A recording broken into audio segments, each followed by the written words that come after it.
Hello, Naomi. Lovely to see you. Really And, good to be here. It's great to have you with us. And even after technical details, at least we can still keep going.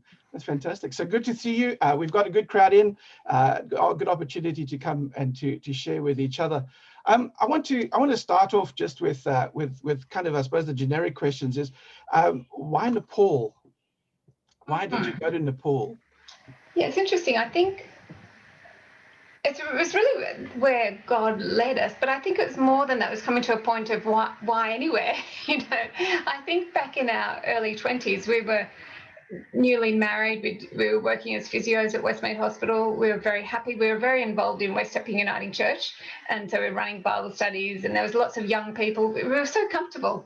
And then I started reading Helen Roseveare's books about her time in Congo.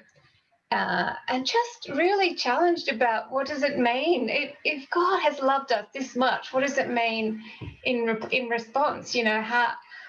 I think I was just really, up until then, I sort of had thought life was all about us. So there was this moment where you think actually there's this great big God story going on, and we're this tiny speck in it. But what does it mean to be available to go wherever He wants us to go, where the need is perhaps greater, and sometimes we can't even define that. But as we were responding to that and praying about it, we were thinking various things happened, but we found out that there was a need in Nepal for 2 physios, which is what we were, and that back then there was only 1 or 2 actually Nepali physios for the whole country of 20 million. And so it was just seemed shocking to us because at Westmead Hospital there were 50, and that's this tiny part of Sydney. So and also we're just learning more about the church there, which this is the early 90s. So back then there was a lot of people still in jail for their faith. The church was very young and new and persecuted. And we were at West Epping Uniting. It seemed back then there was lots of resources, lots of people had been to Bible college, and it just seemed, it shocked us, I guess, being more aware of the needs of the world. And so then the opportunity to serve there with the International Nepal Fellowship opened up. And it's just really clear God's leading. I think sometimes God leads really, really clearly, and then at other times not so much. But that was the time that was really clear. So we left in 93. We spent 6 years in Nepal. Okay, that was 6 years over a 13-year period. Yeah, over a 13-year period. Yeah. Okay. Yeah. I suppose for me the concept of the monsoon and all those things which actually led you to kind of start writing. Did you know about those situations before you went? No, I think we were quite naive, actually. We knew the needs for physio. We had learnt a little bit of language, but arriving in the third world when you're young and in culture shock, it's a hard thing to do, however old you are, moving countries and uprooting and actually not having all that same support system that you used to. So it was terribly hard in lots of ways, learning language and learning a whole new way of being and thinking and dress and food and no electricity and collecting water or no hot water. All of those things was just challenging in every way. And we realised, I think, I think it's such a humbling thing. It's such a humbling thing, and that's a good thing, I think, as humans, that we are actually humbled very regularly. And that was our humbling thing in those years, was realising that we almost had become childlike in that we couldn't operate the way that we in terms of communication and every other way. And then, of course, in our second term, particularly, the political situation worsened, and there was a civil insurgency, there was Maoist rebels, and that led to the revolution. So there was difficulties to do politically, but also, the weather. So Nepal, it rained for 120 days in a row from the beginning of June to the end of September. And that's just a lot of rain. I think we hadn't realised, and particularly by a second term, and I was also homeschooling. Our eldest had been born in Nepal during a monsoon, and then we come back to Australia and had 2 more, and went back and homeschooled on this sort of Himalayan ridge where there wasn't any internet, it wasn't just services that we might think about back here, like schools and shops and museums and swimming pools. So that was really challenging, and particularly through 120 days of rain when you've got 3 little boys, and our boys are, back then, were all like my husband, so they very active. They don't actually just sit still and colour in, you know. So, so that was all hard. But like at the same time, as I said before, it's that humbling thing. It's those hard times that make you just, you know, lean on God and more prayerful and more realising that this is God's world and He's at work through His Spirit, and we're actually not. We're very small, and the things we can offer and do are very small, but somehow He's at work. He uses them. He brings about His good plans wherever we are. And so during those years, the Nepal, because by our second term, we were doing training, local physios. Our first term, we were mostly working in the leprosy hospital and the regional hospital. And now, like, all these years later, there's thousands of physios in Nepal. And it's just been an incredible transformation in just that sort of 20-year period that we've been involved. And you don't often, like, I think often in ministry, you kind of keep on faithfully offering what it is that you've got to offer, and you keep on learning and being taught and being humbled, but you don't always look back and see lots of fruit. And I think in some ways it's actually been such a privilege that we have in that 20 years seen particularly the physio services just transformed, and the church at the same time has really grown across the country. Like there's now maybe close to 1 million believers in the whole country, whereas back in the church only began in the early 50s. There was a handful. So it's incredible, actually, to be part of that. In terms of what you're saying there about fruit, obviously the fruit of physiotherapy and so on, the one I'd like to talk about is the one that's more personal and is connected with some of what you write about as well, which is the fruit of patience. It talks about that patience was once that you struggled with, and it was one of those things that you had to come to terms with. And I think your perspective on patience is a great one.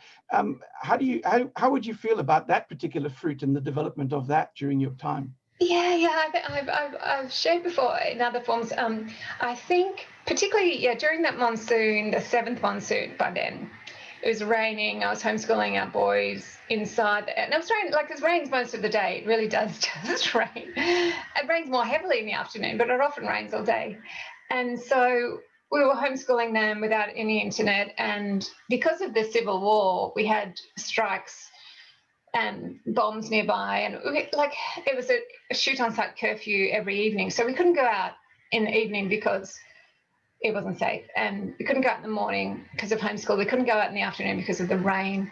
We didn't have we had a motorbike that we could all fit on, all 5 of us, but I didn't drive it, so it was kind of like we could walk up to the top of our hill in the rain and then walk down again, but it was a challenge. And the boys, of course, they were great. They loved it. But it was challenging, I think, for me in terms of patience. I'd often actually, especially on the hard mornings, we used to get buffalo milk, straight buffalo. The milkman would come around and bring them buffalo milk straight from the buffalo, and you'd have to boil it on the gas cooker. And then, but breakfast is always tricky, and if say it started at breakfast and someone spilled the milk, or something awful happened and they're starting fighting over spoons or whatever little boys do, and then we go straight up to homeschool and someone would be complaining. That's the moment I'd be praying for more patience. And I think I used to just imagine that God was somehow he's going to pour this golden bowl of patience inside me, just fill me up. It's going to be easy. And in fact, it wasn't like that at all. It's not God worked. It was more like He was saying to me, patience is growing on the path that I'm allowing you. It's a daily thing. It's looking to Him. It's not some quick answer. It's just daily trusting enough for this moment and the next moment, and not for the next 120 days of rain, but just for now. And I think we each keep getting new ways to experience that. So for me, I haven't, since then, we've been back in Australia for 14 years, and I haven't been homeschooling on a Himalayan ridge through civil war and rain. But patience is a whole different thing here. And we've seen that this year when we're all living through different types of unexpected things, and some of us have been working from home much more than often, and so it's this ongoing actual God is slowly doing that deep work in our souls and making us more like him. And sometimes it's actually the hardest times that he does that deep work that he knows we need, because he knows what it takes to make us slowly more like Jesus. And that's a life's work. And yeah. Well, I love what you're saying about patience, because I think that's the thing is we'd love it to be that kind of magic tap that we could just turn on, but it doesn't work that way. It's something that develops. And so I love that concept. The question for me, in terms of being like Jesus, one of the things that I know that you've done in the 14 years that you've been back is slowly developed another aspect of your life in terms of storytelling. And even to the point of actually going and doing it in front of audiences, in terms of, you know, some of the things that you develop for children, and then also for adults in taking the role of different women and stuff in the Bible and so on. Tell us a little about the why you do storytelling. What's the attraction there? Yeah, I think it's funny because God is just very surprising, isn't he? Like, I wouldn't have imagined I'd be at this point telling you about this, because when I was growing up, actually, I wasn't drawn to English or stories. I was actually quite good at maths. And so, you know how you define yourself, oh, I can do maths, I can't do English. And then I did physio, which is this science-based degree, really. And then, so it wasn't until when we were actually living through our seventh monsoon, and that's when I started writing as well. And writing just about our experiences at our time in Nepal and thinking about seasons of life. And that became my first book. And I found that whole process of actually writing the stories was really helpful in terms of it. It was like a prayer. It was like a way to express what I was learning and struggling with and going through. I think I was a bit isolated, really, myself, because Darren was mostly at work and I was homeschooling the kids. So writing was this very helpful thing to do. And it almost felt like as soon as I got the words out of my head, then there was more room inside my head to think. So I started writing this book, and afterwards everyone said, oh, did you mean to write a book? I said, no, just kind of happened actually, I heard this quote that said, people become writers either because the circumstances of their lives make it possible, or the circumstances of their lives make it necessary. But the second one, it just felt necessary. So then after that, that was published, that book, and people read it, like, you know, thousands and thousands of copies. And then, so that was surprising. So then I was just I found the process so helpful that I kept going. I wrote the sequel to that, and then there was a trilogy, and then I went and did more Bible college, and I wrote my way through the Bible through the voices of women in this kind of storytelling mode, and I started teaching storytelling. And so one thing has just led to another. Oh, and then with the children's one, Scripture Union asked me to tell or present a dramatic sort of performance on stage with a few other people to tell the whole gospel story for children. So they've invited. So lots of kind of invitations have happened. And I said, oh, well, okay, that sounds fun. So yes, it's gone on like that. So in some ways what you've done is you've just taken the road as it's come upon you. Yeah, absolutely. Okay. Well, that's maybe it's good for us to learn that in fact, sometimes we don't have to always look for the road as much as the road comes to us, and we just got to be courageous to take it up.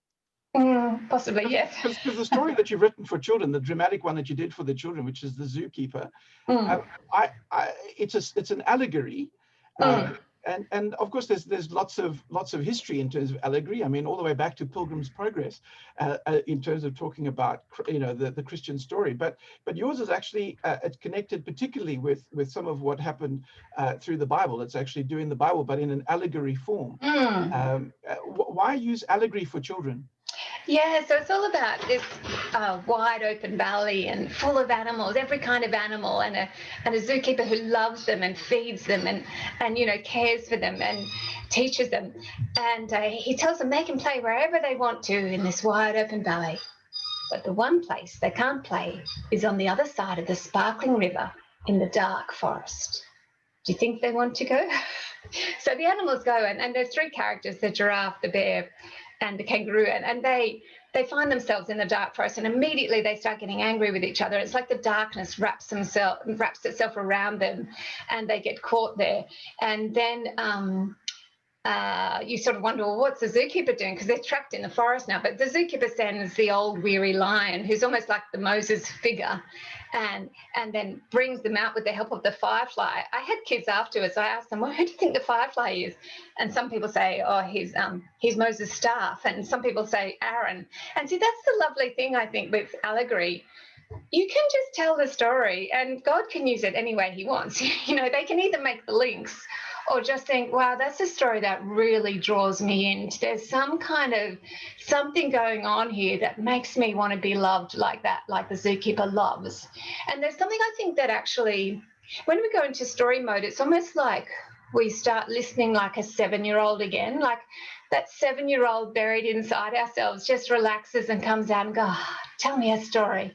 And what happened then? What happened when they came back? When the old weary lion rescued them and brought them back to the valley? And everything back in the valley was good again, except for some reason the darkness was still, caught up in their fur, and they were still fighting, and they were making, trying to keep the honey for themselves, and then they were making cages, and they locked themselves in. And in the end, the zookeeper sent the white lion, his own son, really, who got rid of the cages forever. But it's like, I think we listen to a story and it takes away some of our defenses, because we're not going, you're not saying you. It's just saying, oh, yeah, there's a story. And we somehow just feel ourselves in it. We feel a bit trapped in those cages, even as adults. And we want someone to kind of fix our problem. We want someone to take away the cages and make it beautiful again, the way it was meant to be. And we long for that as adults. We know we're surrounded by brokenness and the effects of greed and, so many types of pain and fear and dying. We know this world is not how we want it to be, and so we long for God to do something. And I think that feeling, that longing, that we have as adult humans can somehow be expressed when we actually hear a story for children in a way that helps us. So, yeah. I think I've often found that people have said that they like the children's address more than the sermon. Yeah. Maybe for that reason. Yeah. You want to share some of that?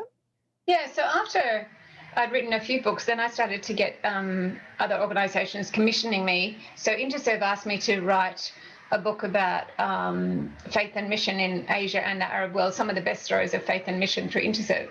And I did that. And then after that book, my publisher in the UK said, well, can you go in a similar way, go and collect conversion stories from around the world of people who come to faith in Jesus out of Hinduism and Buddhism and Islam and New Age and just a whole range of other sort of worldviews.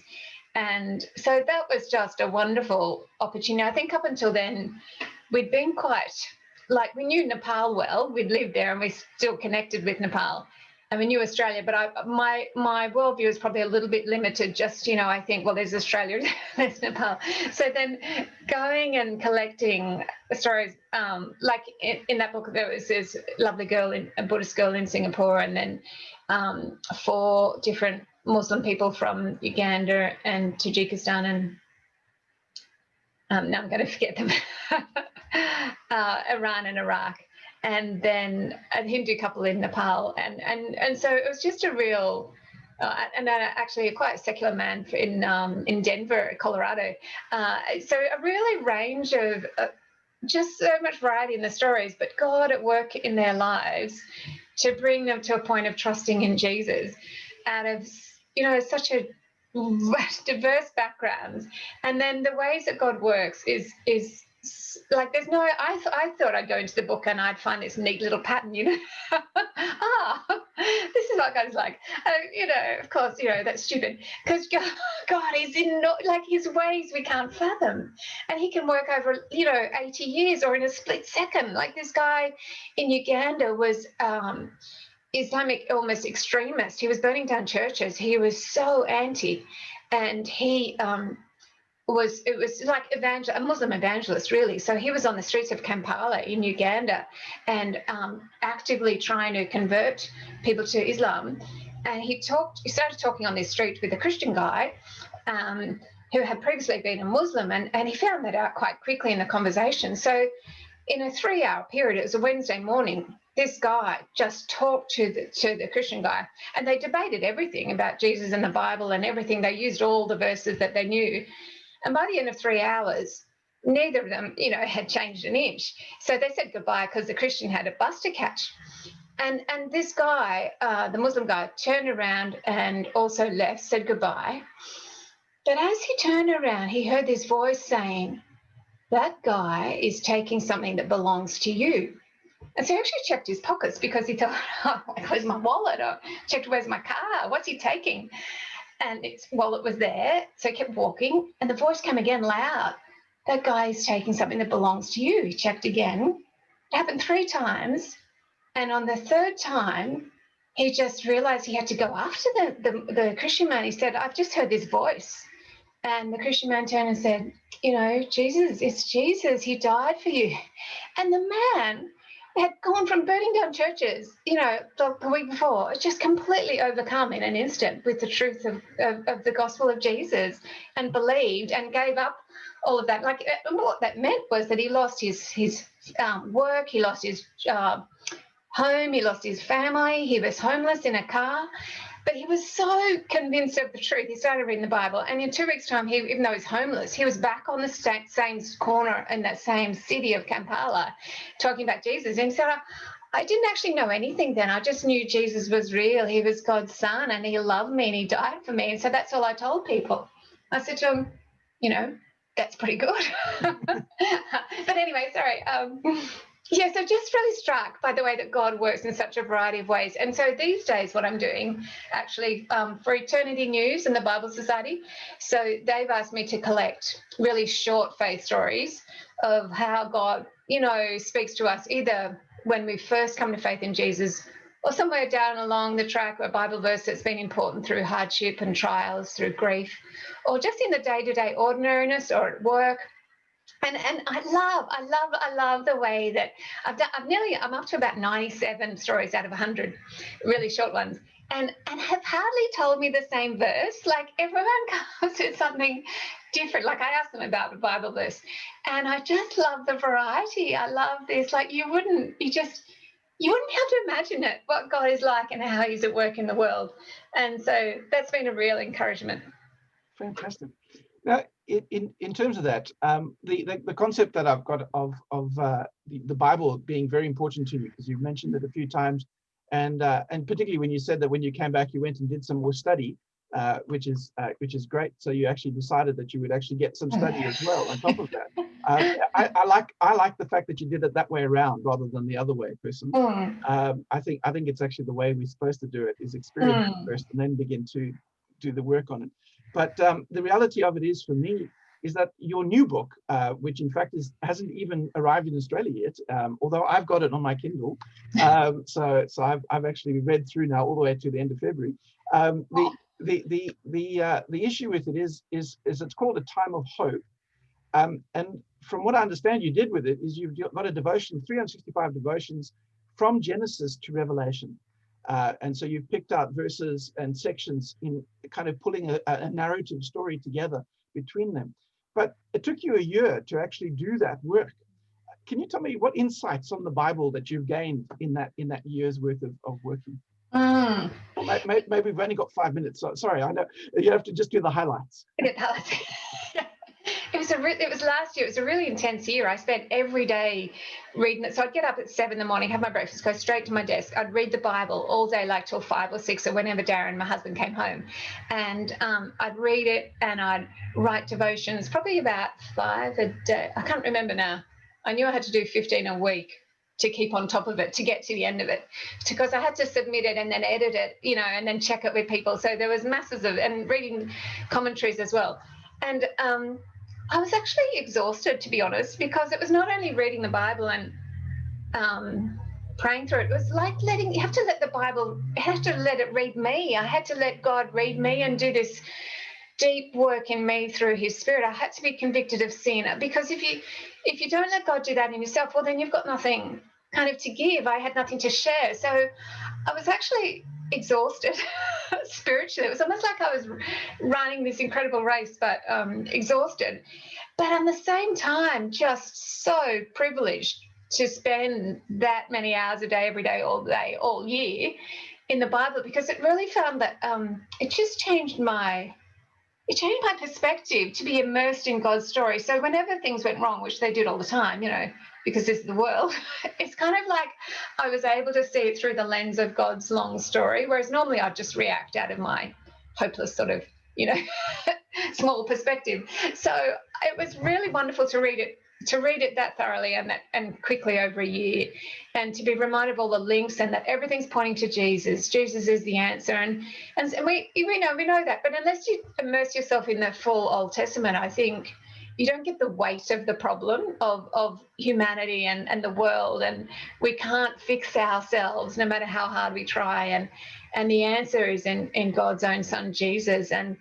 And getting to the Gospels after immersing yourselves in the Old Testament, it just made me fall in love with Jesus again. His humility, his upside down grace and mercy, his kind of authoritative presence over everything. And even the way he spoke to the people who didn't agree with it. Everything about Jesus stunned me, I think, reading the Gospels again after being immersed in the Old Testament that much. And then, of course, his death on our behalf, his resurrection, and then what happened next in Acts. So, of course, I loved being able to read it. And I think what I'd love it is if people could read the devotional book and kind of get that same sense that we are part of this great, big, long story that God, is writing in the world. And it's his story with his tiny little parts, and yet we are cared for and known. And he wants us to know him, and we can. It's just astounding. So I hope that people kind of just get that perspective again.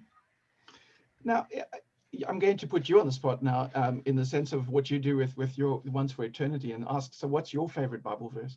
Yeah, I knew you'd say that. So many. But there's one in John 21. So after Jesus' resurrection, the disciples are all really stressed. They're distracted. They've gone back to fishing. They're grieving. They don't know what's going on. They're confused. And then, of course, they're out fishing and they can't catch anything. And he tells them where to fish, and they get all these fish and they can't bring them in. And then this lovely line where Jesus said, "Come and have breakfast." And I love that. It's so ordinary. It's breakfast. It's not this great big 3-course meal. It's not fancy. It's just Jesus to his, tired, weary disciples saying, "Come and have breakfast." And it's such a comforting, welcoming invitation. And I think that really just appeals to me, just breakfast. Just God knows what we need. But also after that, of course, there's this story of Jesus and Peter being restored and then sent out and commissioned. And as well, like Peter wasn't restored in order to be comfortable or to go back to fishing. Peter is restored for a purpose. And I think for all of us, it's a lovely, welcoming, ordinary invitation. Come and have breakfast. Just come and, sit down, feel the sand between your toes, have some fish and bread, And then God actually enables the rest. He restores us in all this myriad of different ways that we can go out and serve and love the world and our neighbours and our family and all the ordinary people on the train. There's this lovely invitation. So I think that captures it. As much as any tiny little thing can. I think that's interesting that you said that, because I think in many ways a lot of what you've just said typifies a lot of your spirituality from what I've read of you now. That sense of come have breakfast. I think each of your books is really wanting to do the same thing. Yeah. It's not meant to be a gourmet meal. It's meant to be an ordinary meal of interaction of a person's life and their relationship with God. Would you agree with that? Yeah, absolutely. Yes. But interesting that you say that. I haven't thought that before. But yes, because I'm drawn to that verse, I probably do try and, I do naturally. That's probably what I'd naturally do. Yes. Thank you. Wonderful. Naomi, it's been great to chat with you, and I'm sure that everybody been listening has got that enthusiasm from you, if nothing else. And I think enthusiasm is what we need right now in the midst of COVID. I think after 6 months of this and still with no real sense of where the end is, I think the concepts of patience, of connection in Christ, of just being able to do the ordinary things, of the ordinary opportunity of Christ calling us to breakfast each morning, is maybe a good way for us to actually deal with COVID as well. So thank you very much for being with us tonight. And we look forward to having you as well in the chat if you're able to join. Yes, afterwards, and people might want to ask you some questions at that point. But thank you very much. You're welcome. Lovely to be here. We're going to just continue a little bit now. I just want to do a quick reading that connects with some of what Naomi was talking about. Essentially, it's from Psalm 119. And it's a great psalm. And it's a psalm, a really long psalm, but it's written in an acrostic way. So it's written that each section has actually got a different word, a different letter of the Hebrew alphabet. And they did that on purpose so that people would remember it, even though it's long. But in Psalm 119, verses 1 and 3, and it says this: "How sweet are your words to my taste, sweeter than honey to my mouth. I gain understanding from your precepts. Therefore, I hate every wrong path. Your word is a lamp for my feet, a light on my path. I have taken an oath and confirmed it, that I will follow your righteous laws. I have suffered much. Preserve my life, Lord, according to your word. Accept, Lord, the willing praise of my mouth, and teach me your laws." I think that the psalmist, when he wrote that it's so that people would remember it, that people would hold on to it and connect with it. And really what it's about is about saying that it's not all about the trappings. It's not all about the buildings and the dogmas and the denominational names and all of those things. In fact, if COVID has taught us anything at all, then we need to hold on to something that's actually closer to heart. And what the Bible talks about is that, in fact, the Word of God, who is Jesus himself, is that thing, is the one that, in fact, we can hold close to our hearts in the midst of all of this. As we've just heard with Naomi, as we've just heard with her experience, both in Nepal and now back here in Australia, we give thanks for her and for the people like her who've been prepared to go out and to share their stories with others. But in fact, what we can get from them is the knowledge that it's the Word that sustains them. It's why she wrote a book on the Bible and why she wrote a book of devotions. Incidentally, if you're interested in getting hold of the book, again, just email us and we'll get it for you and connect it to you. But it's really one of those things that we want to celebrate, is to celebrate the Word. And I want to repeat just the one line, verse 105, which says, "Your word is a lamp for my feet, a light on my path." I think in this time of COVID, in this time of difficulty, in this time when we're not sure what the future holds, what we really need is some light. Not the darkness that's coming from around us, but in fact the light of Christ that can shine in front of us and show us the path that we may get.